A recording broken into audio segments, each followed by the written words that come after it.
ስሙን እንድንጠራ የፈቀደልን እግዚአብሔር አምላካችን ስለማይነገረው ስጦታው ክብርና ምስጋና ይግባው። የእናታችን የእመቤታችን የቅድስት ድንግል ማርያም አማላጅነት ከሁላችን ጋራ ይሆንልን። የቅዱሳን መላእክት ፈጣን ተራዳይነትና ጠባቂነት አይለየን። በመካከላችን እየገባ የሚፈታተንንን ጥንተ ጠላታችን ዲያብሎስን እግዚአብሔር ኢየሱስ ክርስቶስ በቅዱስ መስቀሉ ራሱን ቀጥቅጦ ከእግራችን በታች ይጣልልን። የምስጢር ባለቤት እግዚአብሔር አምላካችን ለሁላችንም ምስጢሩን ይግለጽልን።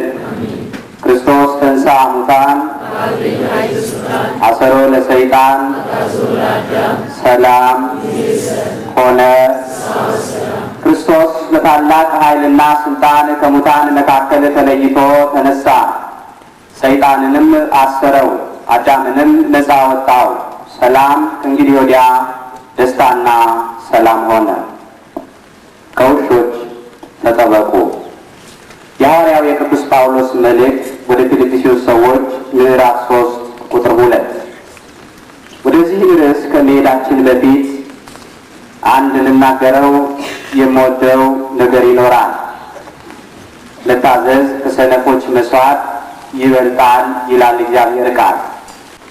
እዚህ ቦታ እኔ የቆምኩት ለመታዘዝ ነው። አባቶቻችን ውሃ ሽቅብ አይፈስም ይላሉ። እነሆ በሬ ያለ ወይፈን አያርስም ይላሉ። ቀንበር መሸከም የለመደ በሬ ነው፣ ወይፈን ግን ቀንበሩን ይሰብራል። እኔም በአባቶች ፊት ቆሜ ልናገር አይገባኝም። ነገር ግን ለመታዘዝ እንደ እግዚአብሔር አምላክ ቅዱስ ፍቃድ በፊታችሁ ቆሜያለሁ። እግዚአብሔር አምላካችን ምስጢሩን ገልጦ ማስተዋሉን ሰጥቶ ሁላችንንም ያስተምረን።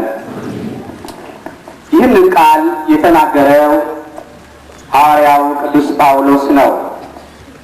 የዓለም ብርሃን የተሰኘ አምላካችን እግዚአብሔር ምጥቃ ያለው አስቀድሞ ክርስቲያኖችን ያሳድድ የነበረ ቤተ መቅደስን ያፈርስ የነበረ ስለ አባቶቹ ስለ ቤተ አይሁድ ወግ በመቅናት ለወንጌል እንቅፋት ለመስቀል እንቅፋት የነበረ እግዚአብሔር በድንቅ አጠራሩ የጠራው እነሆ ጸጋውን ያደለው ቅድስናው ለጨርቁ የተረፈ የቤተ ክርስቲያን ማኅቶት የተሰኘ ሐዋርያው ቅዱስ ጳውሎስ በዘመኑ በፊልጵስዩስ ሲኖሩ ለነበሩ ክርስቲያኖች የተናገረው ቃል ነው። ከውሾች ተጠበቁ ነው ያለው። ቅዱስ ጳውሎስ እዚህ ጋር የተናገረው ስለ ውሾች ገዶት አይደለም።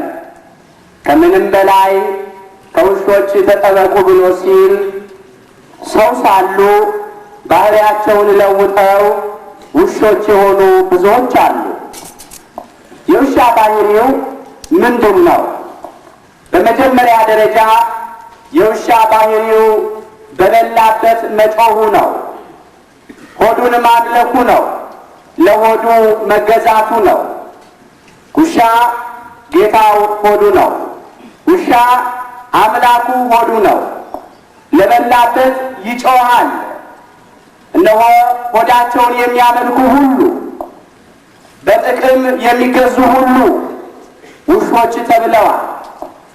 በዚህ ዓለም ላይ አምላካችን ጌታችን መድኃኒታችን ኢየሱስ ክርስቶስ እኛን ለማዳን ሲል ከሰማየ ሰማያት ወርዶ ከእናታችን ከእመቤታችን ከቅድስት ድንግል ማርያም ተወልዶ በጠባብ ደረትና በአጭር ቁመት ተወስኖ በዚህ ምድር ላይ በሚመላለስበት ጊዜ በመዋዕለ ስብከቱ ወይም በመዋዕለ ሥጋዌው ሕሙማነ ሥጋን በተአምራት ሕሙማነ ነፍስን በትምህርት እየፈወሰ ሲመላለስ ሆዳቸውን ያመልኩ የነበሩትን አምላካችን ጌታችን መድኃኒታችን ኢየሱስ ክርስቶስን ይቃወሙ የነበሩትን ቤተ አይሁድን፣ ጸሐፍት ፈሪሳውያንን እንዲህ እያለ ይገስጻቸው ነበረ። ከምንም በላይ ሆዳቸውን ያመልኩ ስለነበረ ይህንን ቃል በማቴዎስ ወንጌል ምዕራፍ 23 ቁጥር 14 ላይ እንመለከታለን። እናንት ግብዞች ጻፎችና ፈሪሳውያን በጸሎት ርዝመት እያመካኛችሁ የመበለቶችን ቤቶች ስለምትበሉ ወዮላችሁ፣ ስለዚህ የባሰ ፍርድ ትቀበላላችሁ ብሎ ተናግሯቸው ነበር። አስቀድሞ ነቢየ እግዚአብሔር ቅዱስ ኢሳይያስ ሆዳቸውን ስለሚያመልኩ ወደ ጥቅማቸው ዞር ስላሉ ለእግዚአብሔር ስለማይገዙ እውነትን ስለማይከተሉ ሰዎች አስቀድሞ ተናግሮ ነበር። ኢሳይያስ 56 ቁጥር 10 እና 11 ላይ እንዲህ ብሎ አምጥቶታል። ጉቦኞች ዕውሮች ናቸው ይላል። ሁሉ ያለ እውቀት ናቸው፣ ሁሉም ዲዳ የሆኑ ውሾች ናቸው፣ ይጮኹም ዘንድ አይችሉም ይላል። በበሉበት ይጮኻሉ፣ ፍርድ ያጣምማሉ፣ ድሃ ይበድላሉ፣ ጉቦ ይቀበላሉ። ስለ ጉቦ ስለ ተቀበሉት ገንዘብ፣ ስለ በሉት እንጀራ፣ ስለ ጎረሱት እንጀራ ብለው እውነትን በሐሰት ጽድቅን በኩነኔ ይለውጣሉ። ለዚህም ነው ሊጮኹ የማይችሉ ውሾች ብሎ የተናገራቸው። እንዲህም አለ፣ መብል ወዳጆች ከቶ የማይጠግቡ ውሾች ናቸው። እነርሱም ያስተውሉ ዘንድ የማይችሉ እረኞች ናቸው። ሁሉ ወደ መንገዳቸው ከፊተኛው እስከ ኋለኛው ድረስ ሁሉ እያንዳንዳቸው ወደ ጥቅማቸው ዞር ብለዋል ይላል። ለጥቅም የሚገዛ ሁሉ የውሻ ባህሪ ያለው ነው። ባህሪውን ለውጦ ለሆዱ የሚገዛ ሁሉ ውሻ ነው። እነሆ ቤተ አይሁድን አምላካችን እግዚአብሔር አስቀድሞ በሰሩት መጥፎ ሥራ ሆዳቸውን በማምለካቸው ውሻ እንዳላቸው ቅዱስ ዳዊት እንዲህ ብሎ ተናግሯል። ብዙ ውሾች ከበውኛልና ያለው የክፋተኞችም ጉባኤ ያዙኝ፣ ነፍሴን ከሰይፍ አድናት፣ ብቻነቴንም ከውሾች እጅ ይላል። የዳዊት መዝሙር 21 ቁጥር 16 እና ቁጥር 20። ለጊዜው ቅዱስ ዳዊት ብዙ ውሾች ከበውኛልና ብሎ ሲናገር ስለ ራሱ ነው። ብዙ ውሾች ከበውኛል ያለው የልጁን የአቤሴሎምን ተከታዮች ነው። አቤሴሎም የሕዝቡን ልቦና አሸፍቶ እነሆ ዳዊትን ከስልጣኑ ለማንሳት አዋጅ አወጀ። በዚያን ዘመን ቅዱስ ዳዊት እነሆ ጫማውን አውልቆ ራሱን ተከናንቦ መከራና ፈተና በመጣበት ጊዜ ወደ ደብረ ዘይት አቀበት ወጣ ይለናል። ሁለተኛ ሳሙኤል ምዕራፍ 15 ቁጥር 30 ጀምሮ ታሪኩን መመልከት ይቻላል። አቤሴሎምን ውሻ አለው። የአቤሴሎምን ተከታዮች ውሾች አላቸው። ውሻ ከዚህም ከዚያም ይደርሳል፣ ይልከሰከሳል። አቤሴሎምም ከዳዊት ቁባቶች ስለደረሰ ውሻ አለው። ውሻ ሆዱን ያመልካል።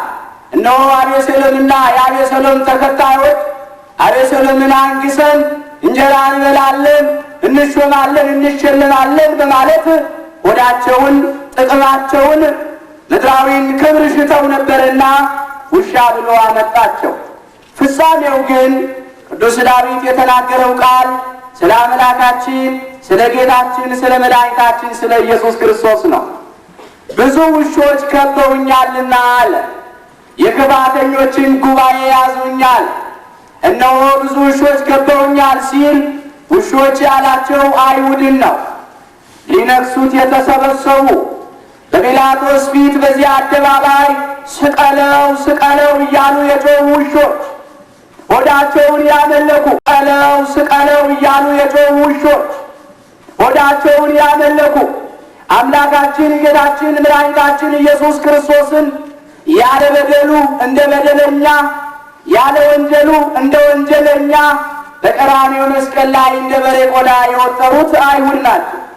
ወንበዴውን በርባን ፈተው የለቀቁ ይፈታልን ያሉ ንጹሑን ክርስቶስን ሰቅለው የገደሉ አይሁዶች ናቸው። ብዙ ውሾች ከበውኛልና አለ።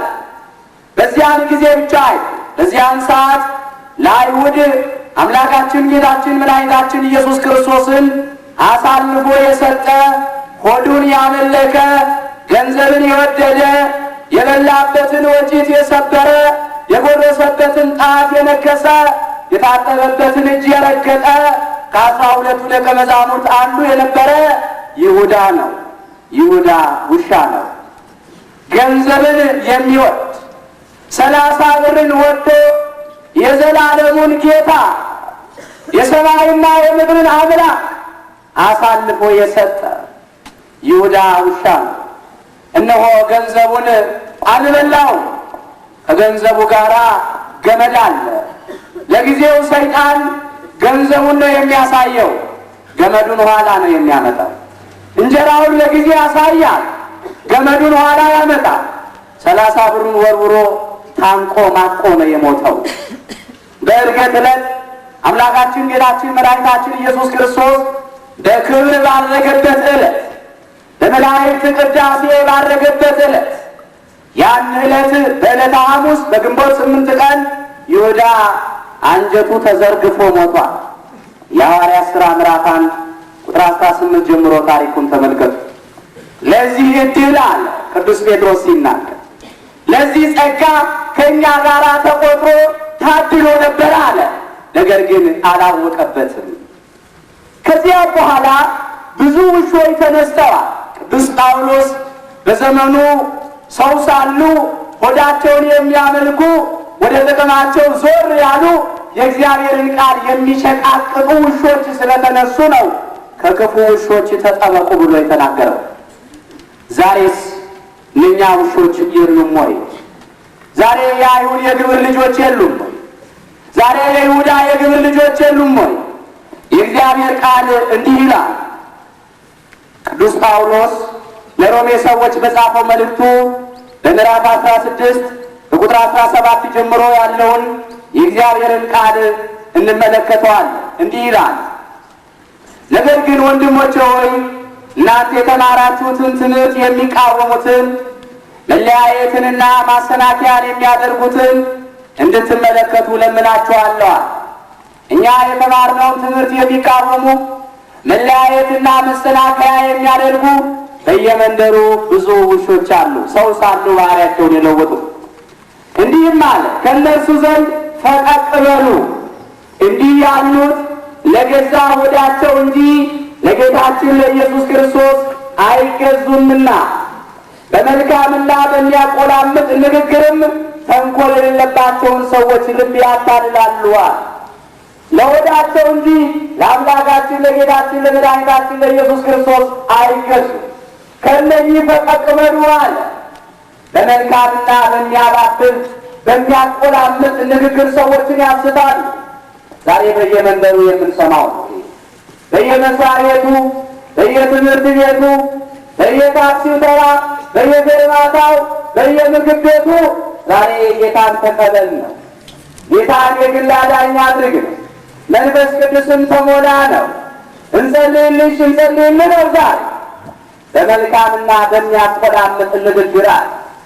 አዎ በመቅለስለስ የዋህ በመምሰል ትሑት በመምሰል ከፍሬያቸው ታውቋቸዋላችሁ ነው የሚለው እግዚአብሔር ቃል።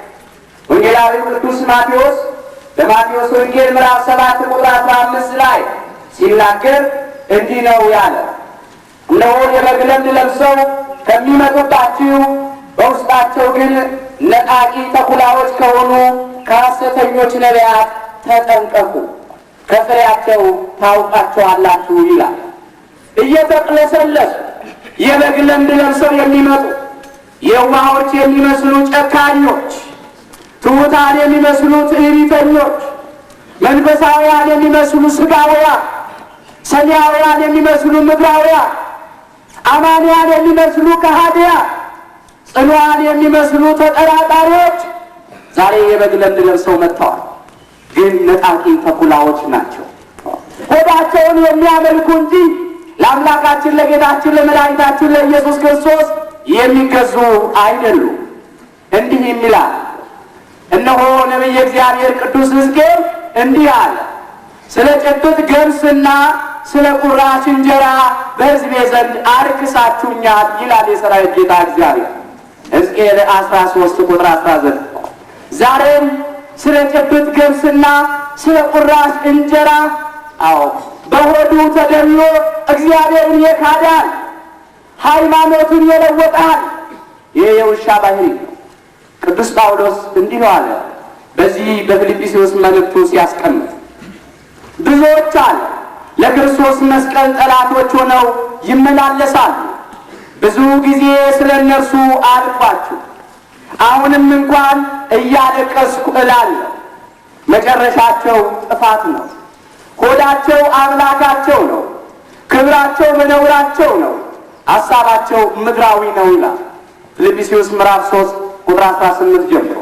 ዛሬ ብዙዎች ለአምላካችን ለጌታችን ለመድኃኒታችን ለኢየሱስ ክርስቶስ መስቀል ጠላት ሆነው እየተመላለሱ ነው። መጨረሻቸው ጥፋት የሆነ ሰዎች ሆዳቸውን በማምለክ የሚሰሩትን ነውር እንደ ክብር ያወሩታል። ቅዱሳንን መሳደብ ዛሬ እንደ ክብር ተቆጥሯል። ፈጣሪን ፍጡር ማለት አምላካችን ጌታችን መድኃኒታችን ኢየሱስ ክርስቶስን የዮሴፍ ልጅ ነው ብለው በድፍረት መናገር፣ ተማላጅ የሆነውን አምላክ ተለማኝ የሆነውን አምላክ የጌቶችን ጌታ የኃያላንን ኃያል የነገሥታትን ንጉሥ የአማልክትን አምላክ አልፋና ኦሜጋ ፊተኛውና ኋለኛው መጀመሪያና መጨረሻ የሆነውን አምላክ አማላጅ ብሎ መናገር እንደ ክብር ተቆጥሯል። ዛሬ የእመቤታችን የቅድስት ድንግል ማርያምን ዘላለማዊ ድንግልና እየተጠራጠሩ ሌላ ልጆች ወልዳለች እያሉ መናገር እንደ ክብር ተቆጥሯል። ዛሬ ቅዱሳንን መሳደብ፣ መላእክትን መሳደብ፣ የእግዚአብሔር ቤተ መቅደስን ድንጋይ ነው ብሎ ማለት፣ የቃል ኪዳኑን ታቦት ጣዖት ነው ማለት፣ መስቀሉን እንጨት፣ ጸበሉን ውሃ፣ እምነቱን አፈር እያሉ መሳደብ፣ ይህንን ነውር እንደ ክብር ቆጥረውታል። ዛሬ እነኚህ ሆዳቸውን የሚያመልኩ ሰው ሳሉ ባህሪያቸውን ለውጠው ውሾች የሆኑ ናቸው። መጨረሻቸው ጥፋት ነው አለ። የእግዚአብሔር ቃል እንዲህ ይላል፣ ገንዘብን መውደድ የክፋት ሁሉ ስር ነው። አንዳንዶችን ይህንን ሲመኙ ከሃይማኖት ተሳስተው በብዙ ስቃይ ራሳቸውን ወጉ ይላል አንደኛ ጢሞቴዎስ ምዕራፍ 6 ቁጥር 10። ዛሬ ለጥቅም ብለው እግዚአብሔርን የካዱ ብዙዎች ናቸው። እናውቀዋለን። እሱማ ግን ምን እናድርግ? ኑሮ ሆኖብን ነው፣ እንጀራ ሆኖብን ነው፣ የምንበላው የምንጠጣው አጣን፣ የምንለብሰው አጣን ብለው እግዚአብሔርን የካዱ አሉ። ነገር ግን እሱን አምኖ ያፈረ የለም ይላል እግዚአብሔር ቃል ሮሜ 10 ቁጥር 11 ላይ። እግዚአብሔርን አምኖ ያፈረ የለም ወገኖቼ። ትንኝንም በምግብ አይዘነጋም እግዚአብሔር። ነገር ግን ሰዎች ከእግዚአብሔር መንገድ የሚወጡት እምነታቸው ጎዶሎ ስለሆነ፣ ተጠራጣሪዎች ስለሆኑ ለሆዳቸው ብለው ክደውታል። የእግዚአብሔር ቃል ግን እንዲህ ይላል፣ የእግዚአብሔርን ቃል የተናገሯችሁን ዋኖቻችሁን አስቡ፣ የእምነታቸውንም ፍሬ እየተመለከታችሁ በእምነታቸው ምሰሏቸው። ኢየሱስ ክርስቶስ ትናንትና ዛሬ እስከ ለዘላለም ያው ነው። ልዩ ልዩ አይነት በሆነ በእንግዳ ትምህርት አትወሰዱ። ልባችሁ በጸጋ ቢጸና መልካም ነው እንጂ በመብል አይደለም፣ በዚህ የሚሰሩባት አልተጠቀሙምና ይላል ዕብራውያን 13 ቁጥር 7 እስከ 9። የእግዚአብሔርን ቃል የተናገሩንን ዋኖቻችንን አባቶቻችን ነቢያትንና አባቶቻችን ሐዋርያትን ልናስብ ይገባል። ሊቃውንተ ቤተ ክርስቲያንን ልናስብ ይገባል። በሐዋርያትና በነቢያት መሠረት ላይ ታንጻችኋል፣ የማዕዘኑም ራስ ድንጋይ ኢየሱስ ክርስቶስ ነው ይላል ኤፌሶን 2 ቁጥር 20 ላይ ልናስተውል ይገባል። የእግዚአብሔርን ቃል የተናገሩንን ዋኖቻችንን እናስብ። ኢየሱስ ክርስቶስ ትናንትና ዛሬ እስከ ለዘላለም ያው ነው። የእግዚአብሔርን ቃል የተናገሩንን ዋኖቻችንን እናስብ። ኢየሱስ ክርስቶስ ትናንትና ዛሬ እስከ ለዘላለም ያው ነው። የእግዚአብሔር ቃል እኮ የሚለው እንዲህ ነው፣ አባትህን ጠይቅ ይነግርህማል፣ ሽማግሌዎችን ጠይቅ ያስታውቁህማል ነው ዘዳግም 32 ቁጥር 7 ላይ። ዛሬ ግን ሰዎች በገዛ አስተሳሰባቸው በራሳቸው ሐሳብ ጠቢብ እየሆኑ ጠፍተዋል፣ እንደኔ መረዳት እያሉ ወድቀዋል። ይህ እንዳይሆን የቀደሙትን እንጠይቅ። ልዩ ልዩ አይነት በሆነ በእንግዳ ትምህርት አትወሰዷል። ኢየሱስ ክርስቶስ ቅድመ ዓለም ሳይፈጠር ዘመን ሳይቆጠር ያው የባህሪ አምላክ ነው። ከዘላለም ዓለም ከተፈጠረ ዘመን ከተቆጠረ ከ5500 ዘመን በኋላ እኛን ለማዳን ሲል ቃል ሥጋ ቢሆን ከእመቤታችን ከቅድስት ድንግል ማርያም በተዋሕዶ ቢከብርም ከሥጋዋ ሥጋ ከደሟ ደም ነስቶ ቢወለድም ያው የባህሪ አምላክ ነው። እስከ ዕርገቱ ያለውን ነው ዛሬ ካረገ በኋላ ለዘላለም የባህሪ አምላክ ነው። እንደ እንግዳ ደራሽ፣ እንደ ውሃ ፈሳሽ፣ እንደ ወፍ ዘራሽ በሆነ ትምህርት አትወሰዱ። ልባችሁ በጸጋ ቢጸና መልካም ነው እንጂ በመብል አይደለም። በእግዚአብሔር ጸጋ ልቦናችን ሊጸና ይገባዋል፣ በመብል አይደለም። በዚህ የሚሰሩባት አልተጠቀሙምና ነው የሚለው እግዚአብሔር። ሌላው የውሻ ባህሪ ምንድን ነው ቢባል በውሾች ዘንድ ፍቅር የለም። ሁለተኛው የውሻ ባህሪ በውሾች ዘንድ ፍቅር የለም። ውሾች ባልደከሙት ብልትና አጥንት ባልገዙት ሥጋ ሲጣሉ ነው የሚገኙት። ተስማምቶ መብላት አያውቁበትም። ተሳስቦ መብላት አያውቁበትም። እዚህ ጋር አንድ አጥንት ቢወድቅ አንድ ሥጋ ቢወድቅ ያንን ሥጋ አንተ አትበላም እኔ እበላለሁ በማለት እርስ በርስ መነካከስ ነው። እነርሱ ሲበላሉ ያ ሥጋ እንዲሁ ይቀራል፣ ለሌላ ይሆናል። ተነካክሰው ሲጠባብ በመጀመሪያ ደረጃ ፍቅር የሌላቸው በውሻ የተመሰሉ አይሁድ ናቸው። ከምንም በላይ እግዚአብሔር አምላካችን ጌታችን መድኃኒታችን ኢየሱስ ክርስቶስን ያልወደዱ ሰቅለው የገደሉ እኛ አንድ አባት አለን እርሱም አብርሃም ነው ይሉ ነበረ። የአብርሃምስ ልጆች ከሆናችሁ የአብርሃምን ሥራ በሠራችሁ እኔ ከእግዚአብሔር ወጥቼ መጣሁ፣ ለምን እኔን ትጠሉኛላችሁ? ለምን እኔን አትወዱኝም? እያለ ይናገራቸው ነበረ። የዮሐንስ ወንጌል ምዕራፍ 8 ከቁጥር 34 ጀምሮ የእግዚአብሔርን ቃል እንመልከት። ኢየሱስን መለሰ እንዲህ ሲል እውነት እውነት እላችኋለሁ ኃጢአት የሚያደርግ ሁሉ የኃጢአት ባሪያ ነው። ባሪያም ለዘላለም በቤት አይኖርም፣ ልጁ ለዘላለም ይኖራል። እንግዲህ ልጁ አርነት ቢያወጣችሁ በእውነት አርነት ትወጣላችሁ አለ። እርሱ እኛን የአዳምን ልጆች ከጨለማ ወደሚደንቅ ብርሃን፣ ከሞት ወደ ሕይወት፣ ከሲኦል ወደ ገነት ያሻግረን ዘንድ መጥቷልና ይህንን ነበረ የሚነግራቸው። የአብርሃም ዘር መሆናችሁንስ አውቃለሁ፣ ነገር ግን ቃሌ በእናንተ አይኖርምና ልትገድሉኝ ትፈልጋላችሁ አላቸው። እርሱን አይወዱትም ነበር። ዕውር ባበራ፣ ጎባጣ ባቀና፣ ሽባ በተረተረ፣ ሙት ባስነሳ፣ ለምጽ ባነጻ፣ 2 ዓሣና 5 እንጀራ አበርክቶ በመገበ ጠሉት። እኔ ከአባቴ ወጥቼ መጣሁ፣ እግዚአብሔርንስ ብትወዱ እኔን በወደዳችሁ ነበር አለ። ይህ ዮሐንስ ወንጌል ምዕራፍ 8 ቁጥር 42። ኢየሱስም አላቸው እግዚአብሔርስ አባታችሁ ከሆነ በወደዳችሁኝ ነበር፣ እኔ ከእግዚአብሔር ወጥቼ መጥቻለሁና አላቸው። ስለ የትኛው ሥራዬ ትወግሩኛላችሁ? ምን መጥፎ ሥራ ሠራው? ምን ክፉ አደረግኩባችሁ ብሎ ጠይቋቸዋል። በዮሐንስ ወንጌል ምዕራፍ 10 ቁጥር 30 አይሁድ ሊወግሩት ደግመው ድንጋይ አነሱ።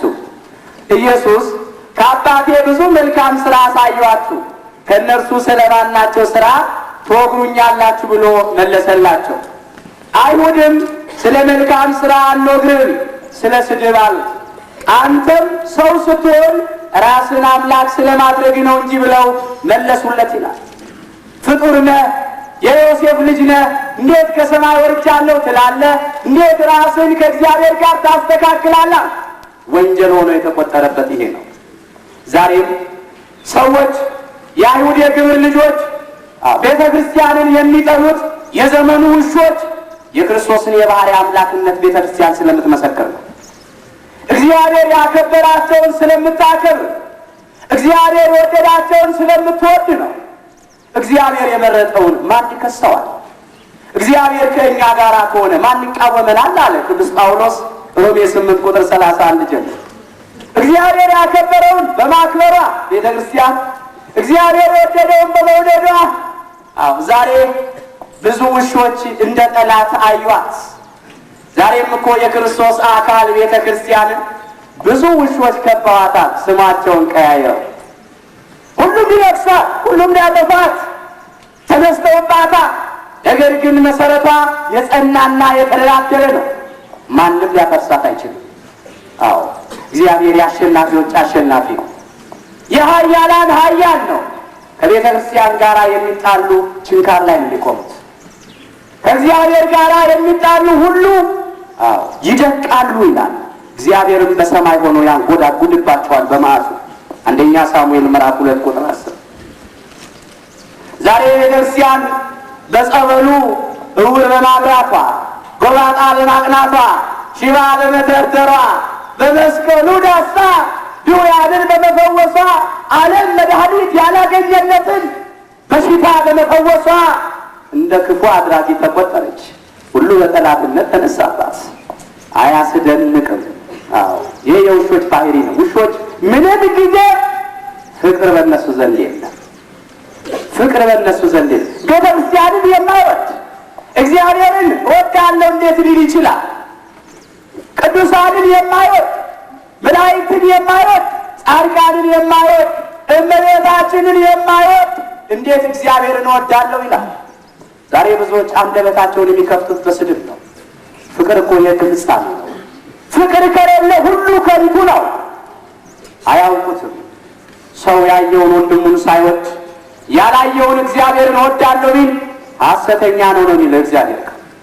ዛሬ የሚያዩትን የእግዚአብሔርን ቤተ መቅደስ እየጠሉ የሚደረገውን ተአምራት እያዩ ባለማመን እንደ አይሁድ እንዳለፉት ከንቶች ቢመላለሱ ይወድቃሉ።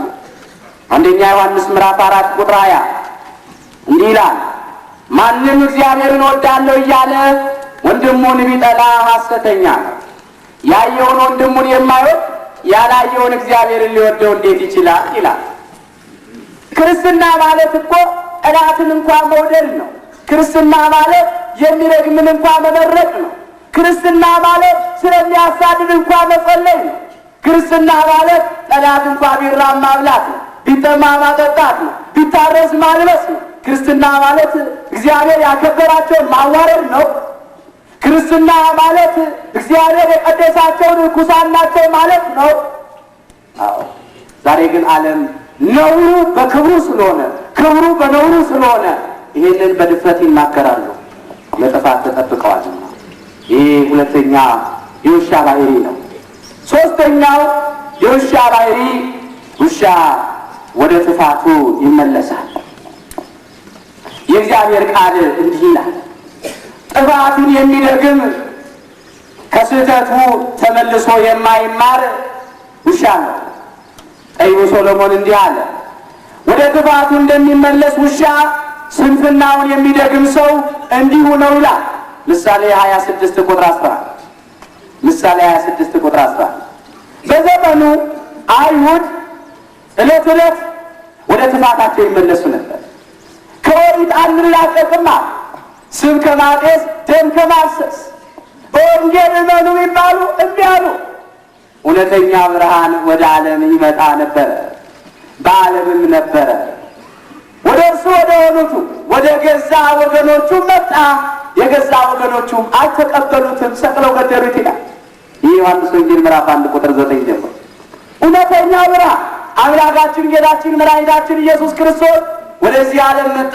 ለእግዚአብሔር መምጣት መሄድ፣ ለእግዚአብሔር መውጣት መውረድ የለበትም። በምላት በስፋት በጥልቀት በርቀት በግነት ያለ አምላክ፣ ነገር ግን መጣ በሥጋ መገለጡን ሲያመለክት ነው። ከእመቤታችን ከቅድስት ድንግል ማርያም መወለዱንና የማይታይ አምላክ በለበሰው ሥጋ መታየቱን፣ የማይዳሰስ አምላክ በለበሰው ሥጋ መዳሰሱን ሲያመለክት መጣ አለ። የማይዳሰስ አምላክ በለበሰው ሥጋ መዳሰሱን ሲያመለክት መጣ አለ። አምላካችን ጌታችን መድኃኒታችን ኢየሱስ ክርስቶስ ዕለት ዕለት ወንጌልን ሲነግራቸው፣ ቃሉን ሲያስተምራቸው ሊያምኑበት አልቻሉም። ሊረዱ አልቻሉም። ሊቀበሉ አልቻሉም። ወደ ኋላ ይመለሱ ነበር። ውሻ ሲጠግብ ይተፋል። መሬት ቆፍሮ ጉድጓድ ቆፍሮ ያስመልስና ይተፋና ይቀብራል። ሲርበው ደግሞ ያንን የተፋውን ከውስጡ ያወጣውን ያን ቆሻሻ የተናቀ ነገር እንደገና ቆፍሮ አውጥቶ ይልሰዋል። ስንፍናውን የሚደግም ሰነፍና ወደ ጥፋት የሚመለስ ውሻ አንድ ናቸው አለ። አይሁድ ወንጌልን ሲነግራቸው ወደ ኦሪት ይመለሱ ነበር። ጽድቅን ሲነግራቸው ወደ ኩነኔ ይመለሱ ነበር። እውነትን ሲነግራቸው ወደ ሐሰት ይመለሱ ነበር። ሁለት ዕለት ወደ ኋላቸው ነበር የሚሄዱት። ውሻ ያሰኛቸው ይሄ። ከዚህም በኋላ እነሆ የአይሁድ የግብር ልጆች ዛሬም ብዙ ውሾች አሉ። በዚያን ሰዓት እንኳ አምላካችን ጌታችን መድኃኒታችን ኢየሱስ ክርስቶስ ምን አለ? የተቀደሰውን ለውሾች አትስጡ አለ። በእግራቸው እንዳይረግጡት ተመልሰውም እንዳይነክሷችሁ የተቀደሰውን ለውሾች አትስጡ፣ እንቆቻችሁንም በእሪያዎች ፊት አትጣሉ። የማቴዎስ ወንጌል ምዕራፍ 7 ቁጥር 6። ተመልሰው እንዳይነክሷችኋል የተቀደሰውን ለውሾች አትስጡ። አማርኛቸው ቋንቋቸው ቋንቋችን ነው ብለው እንዳያስቷችሁ እንዳያስክዷችሁ የተቀደሰውን ለውሾች አትስጡ። የተቀደሰ የተባለ ቅዱስ ሥጋውና ክቡር ደሙ ነው። ቅዱስ ሥጋውንና ክቡር ደሙን በአይሁዳዊነት ግብር ለሚኖር ሰው አትስጡ። ላላመነ ላልተጠመቀ ቅዱስ ሥጋውና ክቡር ደሙ አይገባው፣ መስቀሉ አይገባው፣ የእግዚአብሔር መልካም የሆነ ወንጌሉ አይገባው። የተቀደሰውን ለውሾች አትስጡ ያለው ለዚህ አይገባቸውምና ከሕገ ኦሪት ሳይላቀቁ ስብ ከማጤስ ደም ከማፍሰስ ሳይላቀቁ ሥጋው ደሙ ሊሰጣቸው አይገባም ሲል ነው። ኋላ በመናፍቅነት በጥርጣሬ በክህደት ግብር ለሚኖሩ ሰዎች የተቀደሰውን ሥጋውና ደሙን አትስጧቸው፣ የተቀደሰውን ሃይማኖታችሁን አትንገሯቸው። ይዘብጡባችኋል፣ ይሰድባችኋል፣ ያላግጡባችኋል። ዛሬ ስንት መንፈስ የሌላቸው አሉ የሚያላግጡ በየመንደሩ። የያዕቆብ ወንድም የይሁዳ መልእክት ላይ እንመልከት። አንድ ምዕራፍ ብቻ ነው ያለው ከቁጥር 17 ጀምሮ። እናንተ ግን ወዳጆቼ ሆይ በጌታችን በኢየሱስ ክርስቶስ ሐዋርያት ቀድሞ የተነገረውን ቃል አስቡ። እነርሱ በመጨረሻው ዘመን በኃጢአተኝነት እንደ ገዛ ምኞታቸው እየሄዱ ዘባቾች ይሆናሉ ብሏቸዋልና። እነዚህ የሚያለያዩ ሥጋውያንም የሆኑ መንፈስም የሌላቸው ሰዎች ናቸዋል። መንፈስ የሌላቸው ሰዎች ሥጋውያን፣ ነገር ግን መንፈስ ቅዱስን ተሞልተናል ይላሉ። የት አግኝተው የት አውቀውት መንፈስ ቅዱስን ያደረባቸው ዛሬም የሚጫወትባቸው ሰይጣን ዲያብሎስ ነው። ይህ አያስደንቅም? ሰይጣን የብርሃን መልአክ እስኪመስል ድረስ ራሱን ይለውጣል።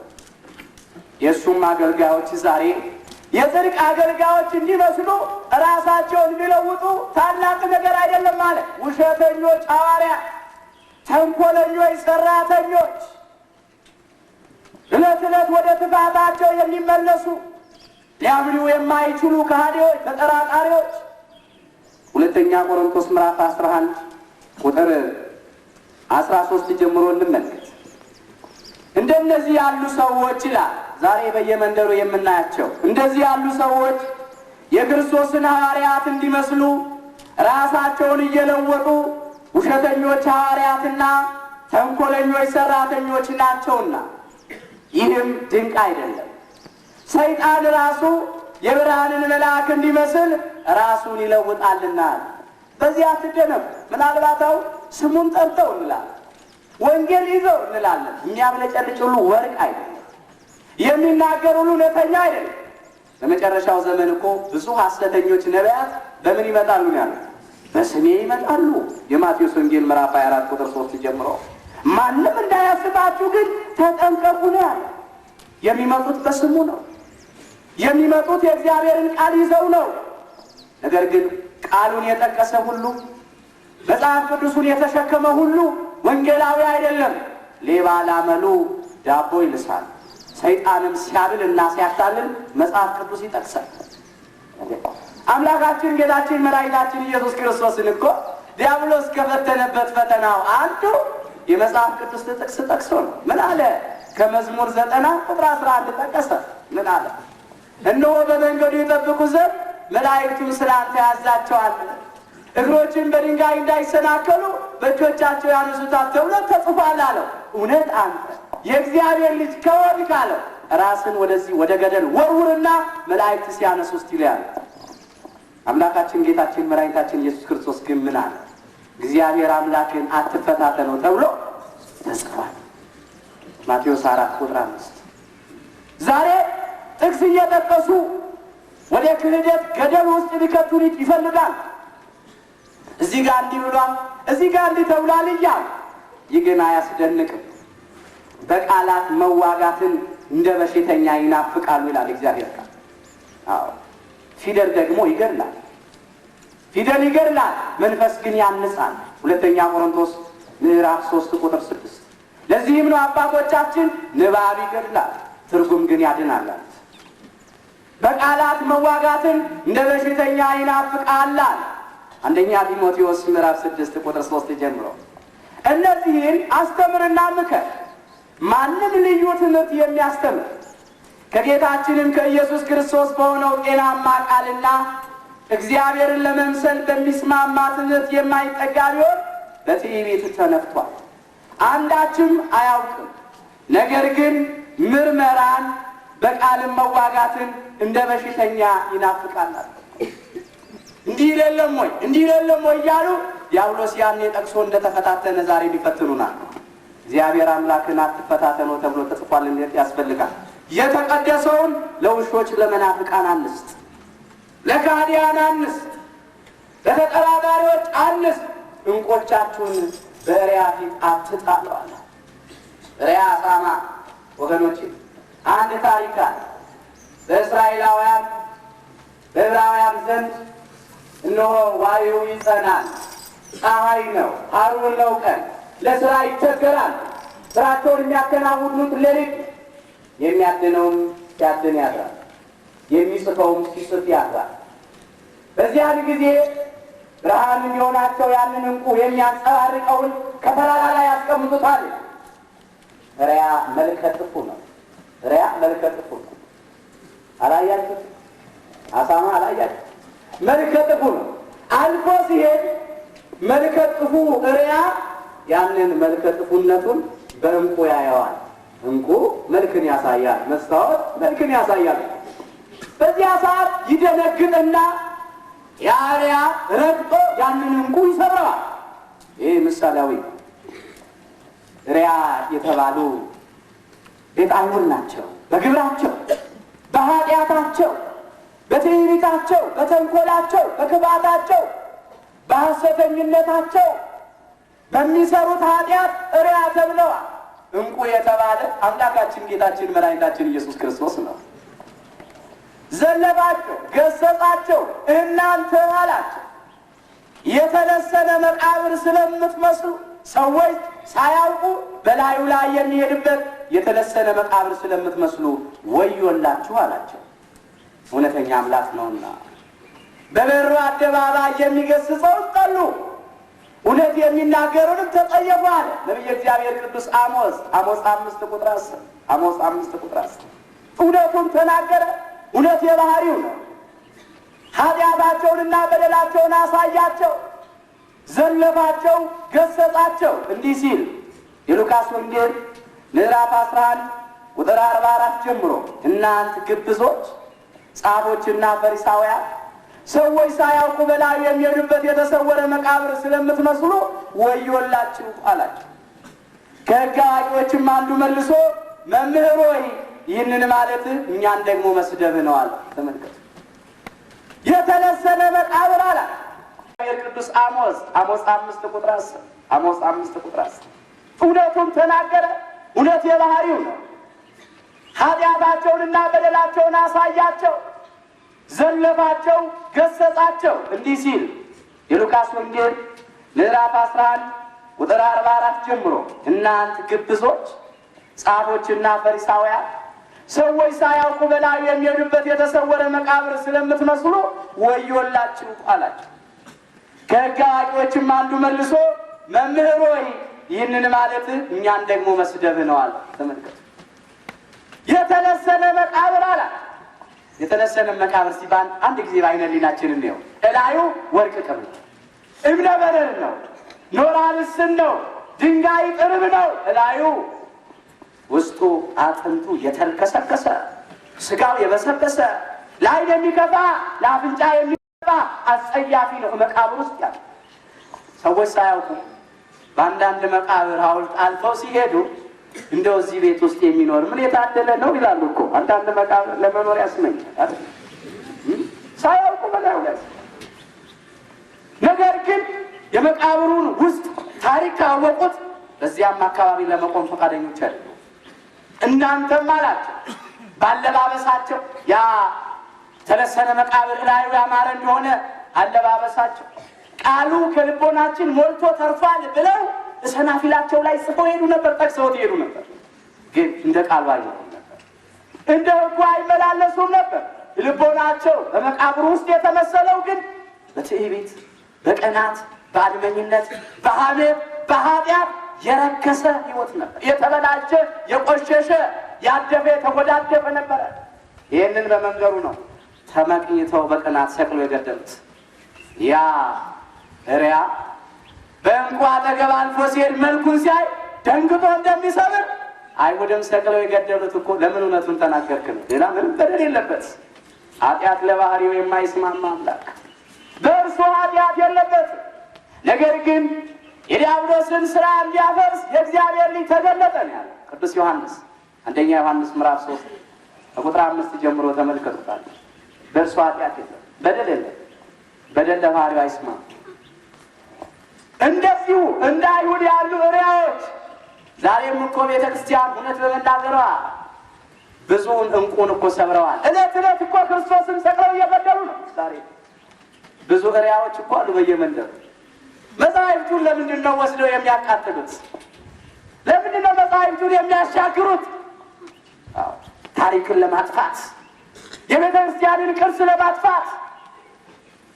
የነሱ ክፋት፣ የነሱ ክህደት፣ የነሱ ተንኮል፣ የነሱ በደል እንዳይገለጥ ለማድረግ ነው። ዛሬም ብዙ እንቆች እየተሰበሩ ነው። የእግዚአብሔር ቃል የታሪክ መጻሕፍት ከቤተ ክርስቲያን ይወጡ። ሌላው ቀርቶ ዛሬ ቃል ኪዳኑ ታቦት እየተሻገረ አይደል?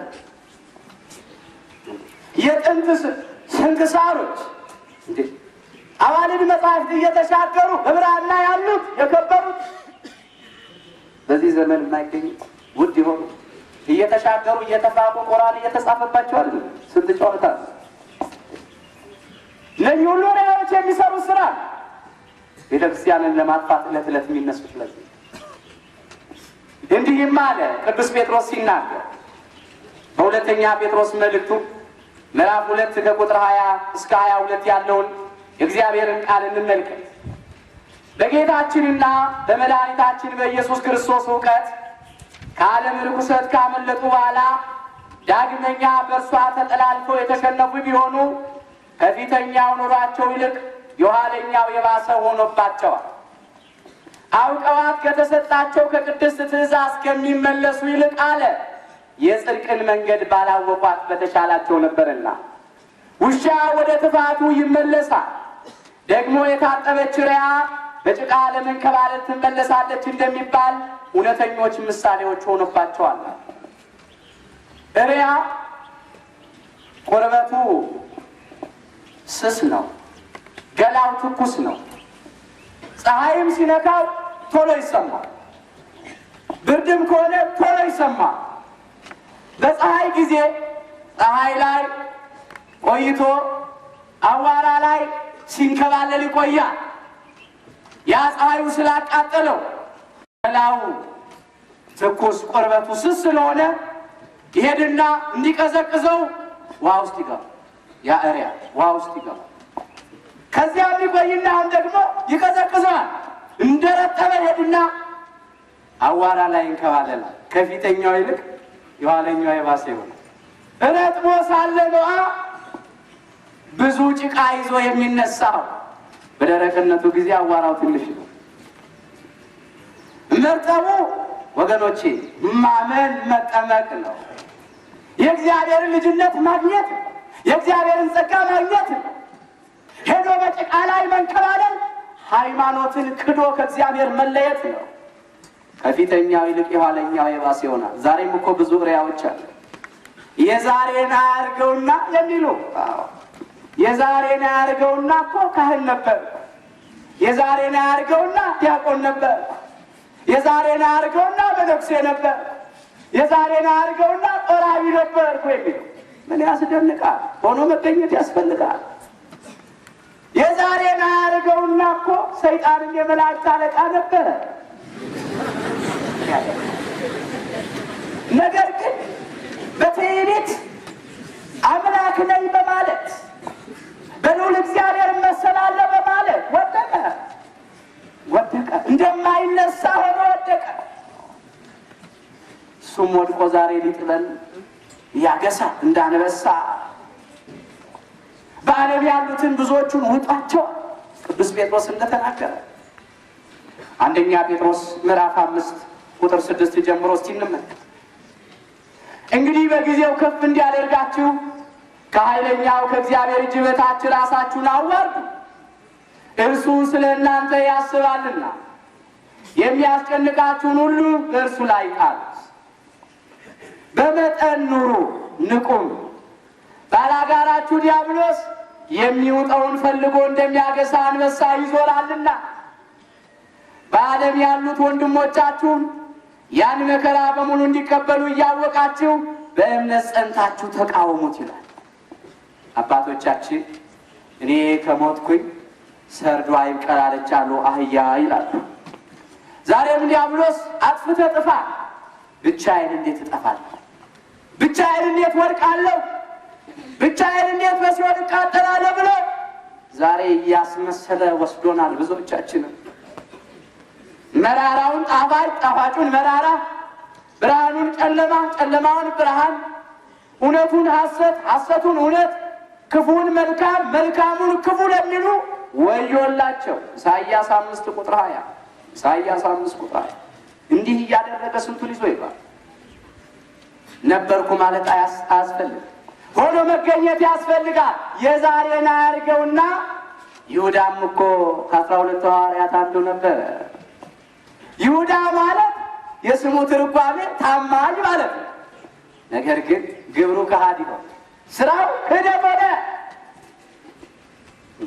ምን ይላሉ ሰዎች? መልከ ጥፉ በስም ይደግፉ። ይሄ መጽሐፈ ባልቴት ነው፣ የአሮጊቶች ተረት ነው። ለዚህ ዓለም ከሚመች የአሮጊቶችን ሴቶች ጨዋታ ከሚመስል ተረት ራቅ።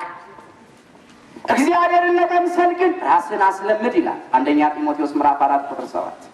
ሰው መልከ ጥፉ አይባልም።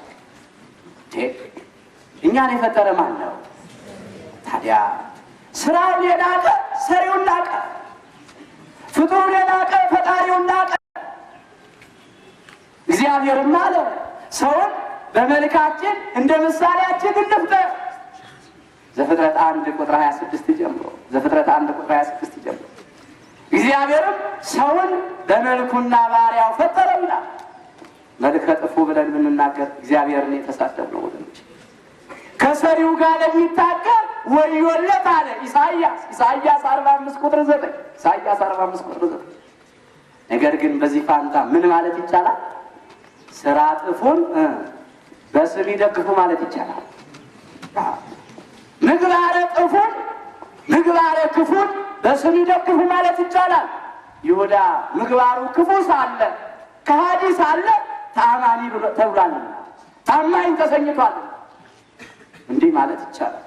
ይሁዳ ከ12 ሐዋርያት አንዱ ነበር። በጌታ እጅ ሥጋ ወደሙን ተቀብያለሁ፣ በጌታ እጅ ታጥቤያለሁ ብሎ ቢል ማይሰማው ይሰማል። የለም ወድቋል። የጥፋት ልጅ ወድቆ ቀርቷል። እና አርዮስ ከሊቃውንት ማህበር ነበሩ። ሰውን ዛሬ ሲሳደብ ምን ብሎ ይናገራል? አርዮስ ይላል፣ ይሁዳ ይላል። አሁን ይሁዳ እስቲ ሰው ታማኝ ተብሎ ይዘለፋል? ወደ አማርኛ ታማኝ አይባል። ግን ምግባሩ ያ ክፉ ምግባሩ ነው የተቀመጠው። ዛሬ ኃጢአቱና በደሉ ክህደት ሰው ዛሬ አርዮስ ይላል። አርዮስ ማለት እኮ ፀሐይ ማለት ነው ትርጉሙ። ለፀሐይ 2 ስሞች አሏት። መጽሐፈ ሄኖክ ምዕራፍ 26 ቁጥር 2 ተመልከቱ። ለፀሐይ ሁለት ስሞች አሏት። አንዱ ቶማስ ይባላል። ቶማስ ማለት ፀሐይ ማለት ነው። ሌላው ኦሪያሬስ ይባላል። ኦሪያሬስ ማለት ፀሐይ ማለት ነው። አሬዎስ ማለትም ፀሐይ ማለት ነው። ፀሐይ ተሰኝቶ ብርሃን ተሰኝቶ ግን ከሦስቱ ቅዱስ አንዱን ቅዱስ አምላካችን ጌታችን መድኃኒታችን ኢየሱስ ክርስቶስን ፍጡር አለ። ፍጡር ብሎ ወደቀ። እውቀት ያስታብያል፣ ፍቅር ግን ያንጻል። አንዳች የሚያውቅ የሚመስለው ሰው ቢኖር ምንም እንደማያውቅ ሊያውቅ ይገባዋል ይላል አንደኛ ቆሮንቶስ ምዕራፍ 8 ቁጥር 1 ጀምሮ። አውቃለሁ ብሎ ነው የወደቀዋል። ዛሬ አሬዎስ እኔ እኮ ከሊቃውንት ማህበር ነበርኩ ቢል የሚሰማው የለም። ወድቋል። እነ ንስጥሮስ ከጳጳሳት ማህበር ነበሩ። ንስጥሮስ ድንግል ማርያም ወላዲት አምላክ አትባልም ማለት ውሃ በቦይ ውስጥ እንደሚያልፋል ቃል ከሰማይ ወረደ፣ በማኅፀኗ አደረ፣ ወጣ። እንደ ዳቦና እንደ ቅርጫት ነው አለ። ዳቦ ኢየሱስ ክርስቶስ አለ፣ ቅርጫት እመቤታችን ብሎ ተሳደበ። ከስጋዋ ስጋ ከደሟ ደም አልነሳም አለ። ይህም በማለት ወደቀ። ዛሬ ንስጥሮስ ሊቀ ጳጳስ ነበርኩ ቢል የሚሰማው ወድቋላ። በክህደት ብዙዎች አሉ። በዚህ ዛሬም ሆኖ መገኘት ያስፈልጋል። እንደ ሪያ ጭቃ ላይ ስንንከባለን እንዳንቅ፣ እንደ ውሻ ወደ ትፋታችን ስንመለስ እንዳንቅ። የመጀመሪያውን ሃይማኖታችንን እስከ መጨረሻ ድረስ አንጽርተን እንጠብቅ። የመጀመሪያ እምነታችንን እስከ መጨረሻ ድረስ አጽንተን ብንጠብቅ የክርስቶስ ተካፋዮች ሆነናልና ይላል እግዚአብሔር ቃል። የመጀመሪያ እምነታችንን እስከ መጨረሻ ድረስ አጽንተን ልንጠብቅ ይገባናል። ቅዱስ ጳውሎስ ለዕብራውያን ሰዎች በጻፈው መልእክቱ እንዲህ ነው ያለው። ዕብራውያን ምዕራፍ 3 ቁጥር 14 ጀምሮ ዕብራውያን ምዕራፍ 3 ቁጥር 14 ጀምሮ የመጀመሪያ እምነታችንን እስከ መጨረሻ አጽንተን ብንጠብቅ የክርስቶስ ተካፋዮች ሆነናልና። ዛሬ ያ ውሻ ወደ ትፋቱ እንደሚመለስ እሪያም በጭቃ ለመንከባለል ወደ ኋላ እንደምትመለስ ዕለት ዕለት እየተማሩ ከቶ ወደ እውነት አይደርሱም ይላል። አሁን ትነዷቸዋላችሁ፣ እንደገና ተመልሰው እዛው ናቸው። እሱማ ልክ ነው ይላል፣ ግን ይላል። ተመልከቱ፣ እሱማ ልክ ነው ግን ተመልሶ ወደ ትፋት ወደ ክህደት እዛው ቦታ ናቸው። እጅግ አስቸጋሪ ነው። ለዚህም እኮ ነው ቅዱስ ጳውሎስ እንዲህ አለ በዕብራውያን መልእክቱ ምዕራፍ 6 ከቁጥር 4 ጀምሮ እስቲ እንመልከት። አንድ ጊዜ ብርሃን የበራላቸውን ሰማያዊውንም ስጦታ የቀመሱትን ከመንፈስ ቅዱስም ተካፋዮች ሆነው የነበሩትን መልካሙንም የእግዚአብሔርን ቃልና ሊመጣ ያለውን የዓለም ኃይል የቀመሱትን በኋላም የካዱትን እንደገና ለንስሐ እነርሱን ማደስ የማይቻል ነው።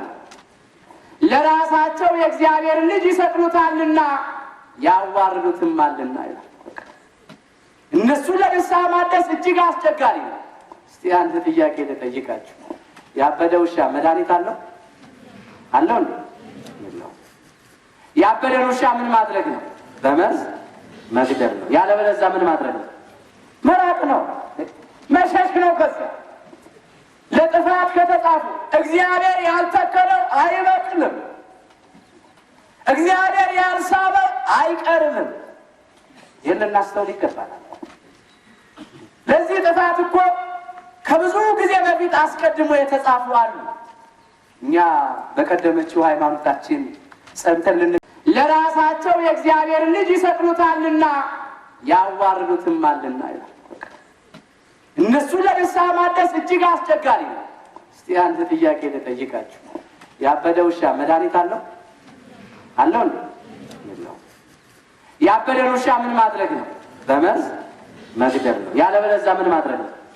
መራቅ ነው፣ መሸሽ ነው። ከዚያ ለጥፋት ከተጻፉ እግዚአብሔር ያልተከለው አይበቅልም፣ እግዚአብሔር ያልሳበው አይቀርምም። ይህን ልናስተውል ይገባናል። ለዚህ ጥፋት እኮ ከብዙ ጊዜ በፊት አስቀድሞ የተጻፉ አሉ። እኛ በቀደመችው ሃይማኖታችን ጸንተን ልንጋደል ይገባናል። እንዲህ አለ የያዕቆብ ወንድም የይሁዳ መልእክት ምዕራፍ 1 ቁጥር 3 ጀምሮ ወዳጆቼ ሆይ ስለምንካፈለው ስለ መዳናችን ልጽፍላችሁ እጅግ ተግቼ ሳለሁ ለቅዱሳን አንድ ጊዜ ፈጽሞ ስለተሰጠ ሃይማኖት አለ። ለቅዱሳን አንድ ጊዜ ፈጽሞ ስለተሰጠ ሃይማኖት እንድትጋደሉ እየመከርኳችሁ እጽፍላችሁ ዘንድ ግድ ሆነብኝ። ከብዙ ጊዜ በፊት ለዚህ ፍርድ የተጻፉ አንዳንዶች ሰዎች ሾልከው ገብተዋልና ኃጢአተኞች ሆነው የአምላካችንን ጸጋ በሴሰኝነት ይለውጣሉ። ንጉሣችንንና ጌታችንንም ብቻውን ያለውን ኢየሱስ ክርስቶስን ይክዳሉ ይላል። እነኚህ ሰዎች አስቀድመው ለጥፋት ተጽፏል። ስለዚህ ከነዚህ ሰዎች መራቅ ነው። ከቻለን በመርዝ መግደል፣ የተቃዋሚዎችን አፍ መዝጋት ይገባላል። እግዚአብሔር የተመሰገነ ይሁን። ወገኖች ቤተክርስቲያናችን ምሉ ናት። ምን ይጎርልባታል? ምን ይጎርልባታል? ምን አጣ ትለምናለች? ምን አጣ ትዋሳለች? የጸጋው ግምጃ ቤት እኮ ናት ቅድስት ቤተክርስቲያን። የተቃዋሚዎችን አፍ መዝጋት ይገባል። በየመንደሩ ነውረኛ አረብ የሚናገሩ አሉ። ማይገባ ንግግር እየተናገሩ ቤቶችን በሞላው የሚገለብጡ አሉ። በየቤቱ እኮ ስንት ነገር አለ ዛሬ። ባል ኦርቶዶክስ ተዋሕዶ ነው፣ ሚስት ደግሞ ወይ ፕሮቴስታንት ነው። ወይ ሚስት ኦርቶዶክስ ተዋሕዶ፣ ባል ደግሞ ፕሮቴስታንት።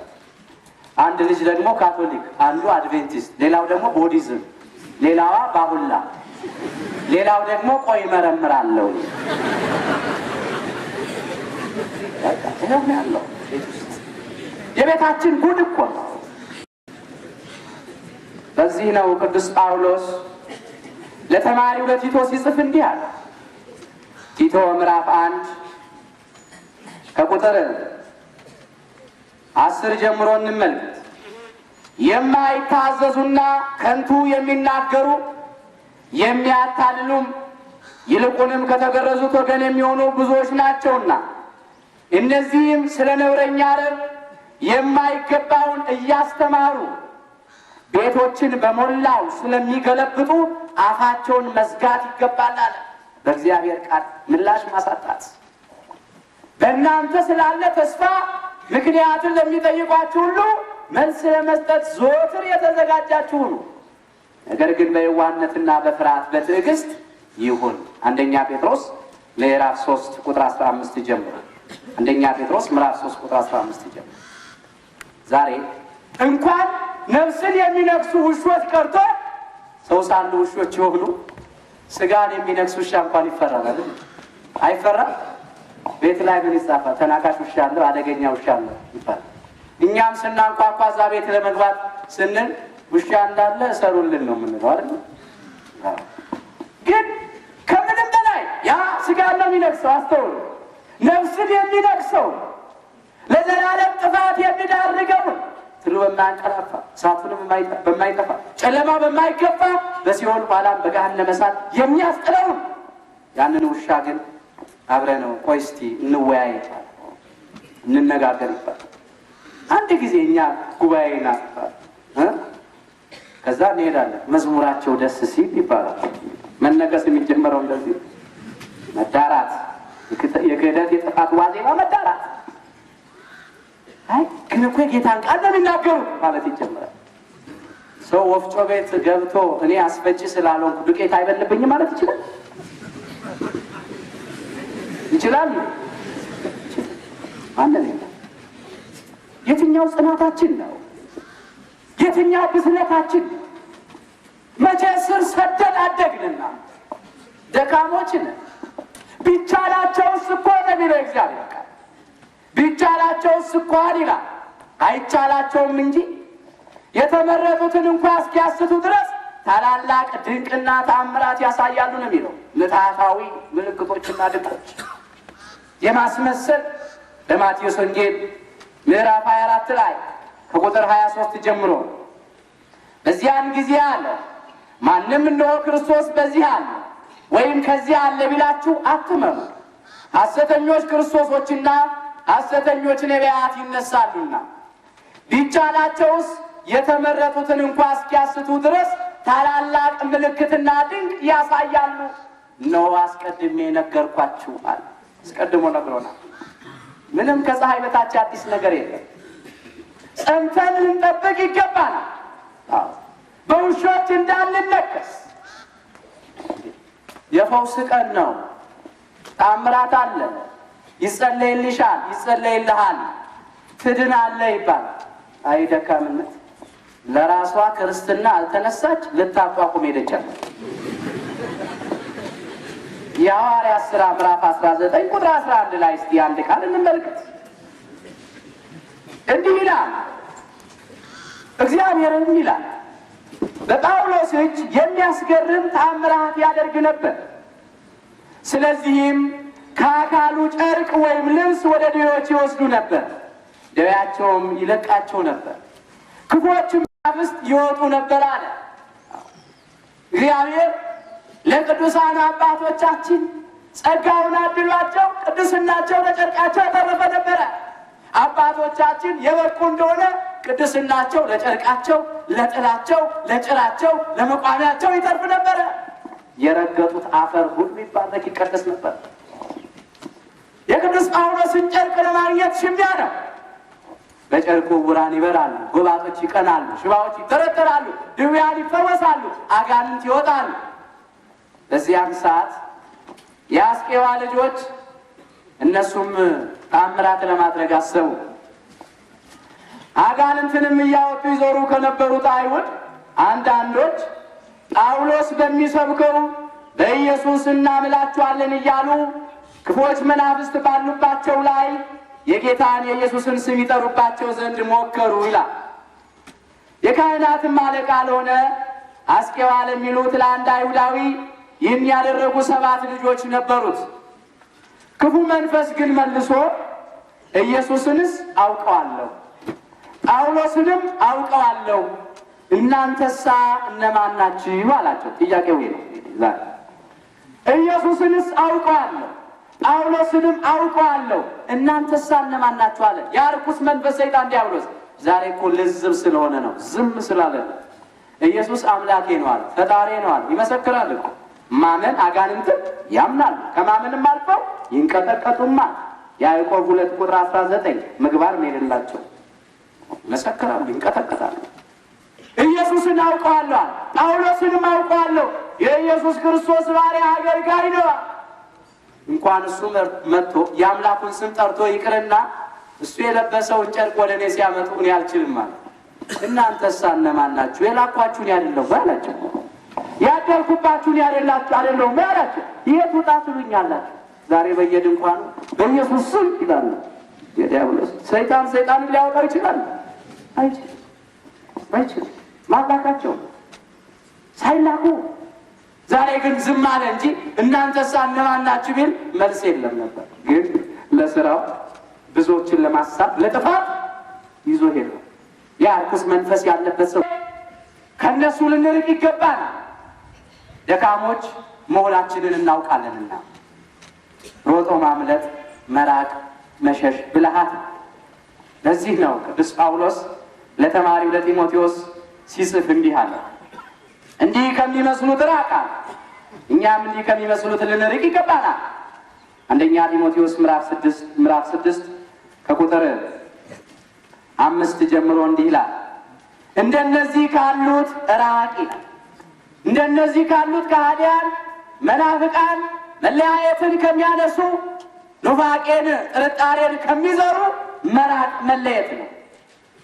አቅሙ ካለን ብስለቱ ካለን ጸጋው ካለን እንውቀሳቸው፣ በእግዚአብሔር ቃል እንዝለፋቸው፣ እንናገራቸው፣ አስረግጠን እንናገር። አንዴ 2 3 ከዚህ በኋላ ግን እምቢ ካሉ ወደ ጥፋታቸው የሚመለሱ ውሾች ከሆኑ እንራቃቸው፣ እንለይ። አይድኑምና አይቀርቡምና ቲቶ ምዕራፍ 3 ቁጥር 8 ጀምሮ እግዚአብሔርንም የሚያምኑት በመልካም ሥራ በጥንቃቄ እንዲጸኑ እነዚህን አስረግጠህ እንድትናገር ፈቅዳለዋል። አስረግጦ መናገር ያስፈልጋል። ይህ መልካምና ለሰዎች የሚጠቅም ነው። ነገር ግን ሞኝነት ካለው ምርመራና ከትውልዶች ታሪክ ከክርክርም ስለ ሕግም ከሚሆን ጠብ ራቅ። የማይጠቅሙና ከንቱዎች ናቸውና መለያየትን የሚያነሳ ሰው ጠማማ እንዲሆን በራሱም ላይ ፈርዶ ኃጢአትን እንዲያደርግ አውቀ አንድ ጊዜ ሁለት ጊዜም ከገሰጽከው በኋላ እንዲህ ከሚመስል ሰው ራቂ። ከማያምኑት ጋራ በማይመች አካሄድ አትጠመዱ። ብርሃን ከጨለማ የሚያምን ከማያምን ክርስቶስ ከቤልሆር የእግዚአብሔር ታቦት ከሰይጣን ጣዖት ጋራ ምን ህብረት አለ? ሁለተኛ ቆሮንቶስ ምዕራፍ 6 ቁጥር 14 ምን ህብረት ይኖረናል? ከውሾች እንጠበቅ፣ ከውሾች እንራቅ። ለካክፈውናል እኮ ብዙዎቻችንን ለካክፈውናል። አዎ ብዙዎቻችንን ተነክሰን ቆስለናል። ጥርጥር የክህደት ዋዜማ ነው። ሁል ጊዜ ስንጸልይ ምን እንላለን? አቤቱ ወደ ፈተና አታግባን። አባታችን ሆይ ስንጸልይ ወደ የትኛው ፈተና? ለዚህ ዓለም ያለ ፈተና ነው። ከክፍል ወደ ክፍል ለመዘዋወር የሥራ እድገት ለማግኘት ያማ የግድ ነው። የውድድር ዓለም ነው። ለጽድቅ የምንፈተነው ፈተና ነው። ያለ ፈተና ዋጋ የለም። ያለ መከራ ጸጋ የለም። የግድ ነው እንፈተን ዘንድ። በፈተና የሚጸና ሰው የተባረከ ነው። ከተፈተነ በኋላ እግዚአብሔር ለወዳጆቹ ተስፋ የሰጣቸውን የሕይወት አክሊል ይቀበላልና ያዕቆብ 1 ቁጥር 12። ታዲያ ወደ የትኛው ፈተና ነው አታግባን የምንለው? ወደ ጥርጥር ፈተና አታግባን ነው። የተጠራጠረ ሰው ሳይክድ አይቀርምና ወደ ክህደት ፈተና አታግባን ነው። የተጠራጠረ ሰው ይክዳል። የካደ ሰው ደግሞ ገሃነመ እሳት ይጠብቀዋል። ወደ ገሃነመ እሳት ፈተና አታግባን ነው። ቸገረኝ ብሎ ብድር፣ አደጋ ደረሰብኝ ብሎ እድር እዚሁ ነው በምድር። በሰማይ ያለ ጥያቄ የለም። ይግባኝ የለም በሰማይ። አዎ እንዲህ መሆኑን አላወቅኩም የለም። በሞት የሚያስብ የለምና በሲኦልስ ማን ያመሰግናል አለ ቅዱስ ዳዊት አባታችን። የዳዊት መዝሙር 6 ቁጥር 5 ላይ በሲኦል ጾም፣ ጸሎት፣ ስግደት እኮ የለም። በሲኦል እኮ ኃጢአታችንንና በደላችንን የሚያናዝዙን ካህናት የሉም። ቀድሰው የሚያቆሩን ካህናት የሉም። አዎ ልናስተውል ይገባናል። አሁን ነው ጊዜው። ጸንተን ልንቆም ይገባል። 5 ውሾች ግን ይላል እግዚአብሔር ቃል ከእግዚአብሔር ከተማ ወጥተው ወደ ውጭ ይጣላሉ አለ። እነኚህ ውሾች ማን ናቸው? ራዕየ ዮሐንስ ምዕራፍ 22 ቁጥር 15 ራዕየ ዮሐንስ ምዕራፍ 22 ቁጥር 15 ጀምሮ 5 ውሾች አላቸው። አስማተኛዎች፣ ሴሰኞች፣ ነፍሰ ገዳዮች፣ ጣዖትን የሚያመልኩ ውሸትን ሁሉ የሚወዱና የሚያደርጉ በውጭ አሉ አለ። ከመንግሥተ ሰማያት ውጭ በሲኦል በገሃነመ እሳት አሉ። እናንተ እርጉማን ለሰይጣንና ለመላእክት ወደ ተዘጋጀ ወደ ዘላለም እሳት ከኔ ዘንድ ሂዱ አላውቃችሁም ይላል እግዚአብሔር በቁጣ ቃል ይናገራል። ማቴዎስ 25 ቁጥር 41 ላይ ያ እንዳይሆን ከዚህ ከውሾች እንጠበቅ።